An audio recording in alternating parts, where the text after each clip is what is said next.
A group of anti-democratic billionaires with their own ideological and economic agenda has been working one of the three co-equal branches of government. And let's be clear, the Supreme Court is a co-equal branch of government. They do not reign supreme over Congress or the White House. This is a very core crisis of legitimacy, and it is a core crisis within the court, of our multiracial democracy, and of who we are as a country. We've had a lot of judges in American history at every level, the state level, the federal level, the trial level, the appellate level, who've done things wrong, right? We've had judges who have taken bribes and been impeached for it. We've had judges who have sexually harassed clerks. We've had judges who have engaged in party activity. We've had judges who've owned human beings as enslaved people. So there's nothing magic about being a judge or a justice. I mean, do any of you believe that there's some reason that we shouldn't have an ethics code that binds judicial officers the way we have binding ethics codes on legislative officers or executive officers? Is there any reason? Yeah. Mr. Aronson. More than that, Ranking Member Raskin, I think there's reason to have higher standards for justices who are supposed to be impartial and to hold themselves above reproach. And as we've learned from this past year's devastating scandals, are very clearly not living up to that higher standard that they should be held to. Clarence Thomas is in his burn everything down era, as the kids would say, and now he's got his sights set on OSHA. Yes, the Occupational Safety and Health Administration, known for protecting workers in the workplace, is now, in Thomas's highly esteemed and respected judicial opinion, unconstitutional. So unoriginal. Last week, the Supreme Court announced its docket, and it declined to consider a case challenging the authority and constitutionality of OSHA. The case is All States Refractory Contractors v. Julie A. Su, the Acting Secretary of Labor. The crux of the case, and the reason why its plaintiffs have so much conservative support, is that OSHA is an outside agency that should not have legislative powers akin to congressional authority. In his dissent to the Supreme Court's decision not to hear the case, Thomas had this to say. Congress purported to empower an administrative agency to impose whatever workplace safety standards it deems appropriate. That power extends to virtually every business in the United States. He goes on to say, the agency claims authority to regulate everything from a power lawnmower's design to the level of contact between trainers and whales at SeaWorld. Then he compared OSHA to the IRS, saying it would be no less objectionable if Congress gave the Internal Revenue Service authority to impose any tax on a particular person that it deems appropriate. Part of the reason the Supreme Court rejected the case probably has something to do with the fact that just last year, a federal U.S. Court of Appeals determined that OSHA was in fact constitutional, arguing that OSHA's authority is limited in scope since it only deals with safety in the workplace. So what is OSHA? Really quickly, it originated in 1934 as the Bureau of Labor Standards, and it became the Occupational Safety and Health Administration, or OSHA, in 1971 under the Nixon administration. It falls under the Department of Labor, and according to its website, its mission is to assure America's workers have safe and healthful working conditions free from unlawful retaliation. OSHA carries out its mission by setting and enforcing standards, enforcing anti-retaliation provisions of the OSHA Act and other federal whistleblower laws, providing and supporting training, outreach, education, and assistance, and ensuring state OSHA programs are at least as effective as federal OSHA, furthering a national system of worker safety and health protections. If you've ever worked in a place, you probably saw an OSHA poster hung up where employees can plainly see it.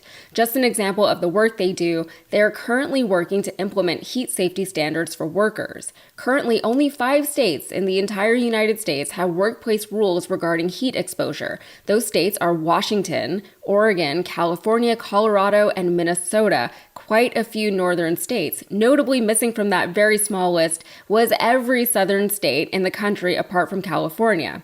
And regulations like this are crucial because, as we all know, in a society such as ours, all that matters is the bottom line. All that matters is the most output for the least input. In Texas, which regularly sees triple digits in the summer months, there are no required heat protective measures for workers. In fact, just last summer, Texas Governor Greg Abbott signed a statewide law that eliminated local laws mandating water breaks for outside workers. The argument was that organizations will provide the water and the breaks to their workers just because they will, not because they're mandated to do so. The problem with that argument was that until they were mandated to do so, organizations were not providing water and/or breaks to workers, and workers were dying because of it. Between 2011 and 2021, the Bureau of Labor Statistics cited 436 work-related heat deaths, 42 of which came from Texas, making it the state with the most heat deaths. Conversely, OSHA is not without valid criticism. For example, an Illinois fire chief is protesting the latest OSHA update, saying that the rules themselves are not the problem, it's the lack of funding being provided to implement those changes. Fire Chief John Swan had this to say, "We're not against safety, but one size does not fit all. It's easy to write rules if you want a rule, but it's really hard to adhere to something that's unfunded." Overall, though OSHA is considered to be a good thing for workers, workers, however, are often at odds with the corporations and big bosses they work for, and workers' rights are constantly being undermined in the name of productivity. But back to Clarence Thomas, every bad guy's dream is to have a bad guy on the inside who people think is a good guy. That used to be Clarence Thomas, but now the jig is up. People no longer think of him as a good guy. People know that he takes bribes. People know his elite and Ivy League opinions are fickle and changeable. His credibility has completely diminished. I get the feeling that Thomas somehow knows that his time is running out on the court, so he's doing as much as he can while he can. We've got some breaking news now. In brand new financial disclosure statements, Supreme Court Justice Clarence Thomas is now acknowledging controversial luxury trips in 2019 paid for by billionaire Harlan Crow. A billionaire named Harlan Crow is flying Clarence Thomas all over the world on unreported trips like an Instagram model, taking Clarence to the Maldives and the beaches and all. Paid for his mama's house, this billionaire. Paid for Clarence Thomas' mama's house. Clarence Thomas has received an estimated $4 million in gifts, much of which, as you see between those two colors, right, undisclosed and disclosed, almost half of which, maybe 40% of which, was never disclosed. And that's all that we know so far, by the way. There may be more undisclosed. I gotta give it up to billionaires. Billionaires, boy, y'all are relentless. Y'all always come up with something new to buy. Like, just when you think of everything you could buy on Earth, a billionaire will come up with a new thing. Y'all buy space rockets, you bought Twitter. This man bought a Supreme Court justice. What's up, everybody? Major Retired Richard Ojeda here, and in a clip from the White House Correspondents' Dinner, where comedians often roast political figures and current events, Roy Wood Jr. began by addressing the recent controversies surrounding Supreme Court Justice Clarence Thomas. Do you understand how rich you have to be to buy a black one on top of that? There's only 2 in stock. And Harlan Crow owns half the inventory. Wood humorously talked about the ridiculousness of the lavish gifts Clarence Thomas and his wife Jenny have received. From vacations to expensive wine, Jenny and Clarence Thomas have definitely put the coup in couple. Clarence Thomas is a sellout that needs to be impeached. His wife needs to be held accountable as well. Wood's funniest moment of the night was probably this one-liner that summed things up quite well. We can all see Clarence Thomas, but he belongs to billionaire Harlan Crow. And that's what an NFT is. This comparison between the lifestyles of the rich and famous and the everyday struggles of normal people couldn't be more clear. Clarence Thomas couldn't care less about poor people either. Hell, he supports a wannabe dictator who wants to abolish all forms of birth control while forcing children to have children. Thomas supports a guy that wants to cripple unions and punish the LGBTQ community while giving capital insurrectionists a free pass. The disconnect can be summed up in a punchline. Think about what Wood said. Imagine getting a ride to work on a private jet just because you rule on some cases. Yeah, imagine being a compromised sellout that Anita Hill warned us about decades ago. We should have realized it then, but the Republican spin machine made her into a liar. Imagine that. Roy Wood Jr. had everybody laughing with his roast of Clarence Thomas, but his jokes hit on some real issues. Y'all give it up for Dark Brandon. I'm happy to be here. Oh, real quick, Mr. President, I think you left some of your classified documents up here. You can get to no, don't give them to him. I'll put them in a safe place. He don't know where to keep them. Speaking of which, there's big news today. Senate Democrats are asking for a special investigation into Justice Clarence Thomas. They're concerned about the pricey trips and gifts he's received from billionaire Harlan Crow, which add up to over $4 million. Now, 2 Democratic senators who've been probing Thomas's gifts are asking Attorney General Merrick Garland to appoint a special counsel to investigate him, writing, "We do not make this request lightly. The evidence assembled thus far plainly suggests that Justice Thomas has committed numerous willful violations of federal ethics and false statement laws, and raises significant questions about whether he and his wealthy benefactors have complied with their federal tax obligations. Presented with opportunities to resolve questions about his conduct, Justice Thomas has maintained a suspicious silence."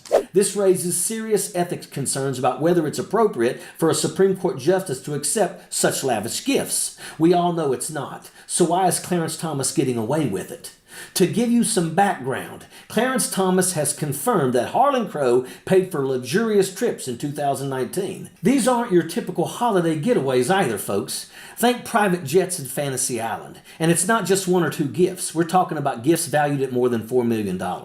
This situation has sparked a debate about ethics and transparency in the judiciary, prompting Senate Democrats to call for a special counsel to look into these matters.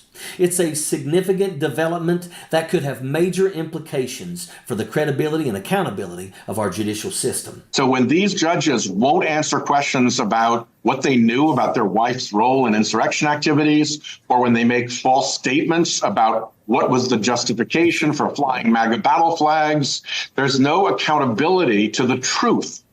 And of all the people to be not accountable to the truth, Supreme Court justices would seem to be the worst of all. When a Supreme Court justice accepts such extravagant gifts, it means that he can be bought and put in the pockets of billionaires. Justice Clarence Thomas's acceptance of luxurious trips and gifts funded by billionaire Harlan Crow and confirmed by Thomas himself have led Senate Democrats to request a special counsel to investigate the matter thoroughly. It's essential that our judicial system remains above reproach to maintain public trust. The credibility of our highest court depends on the justice's integrity, and it's sad to say that integrity is in the minority on the Supreme Court.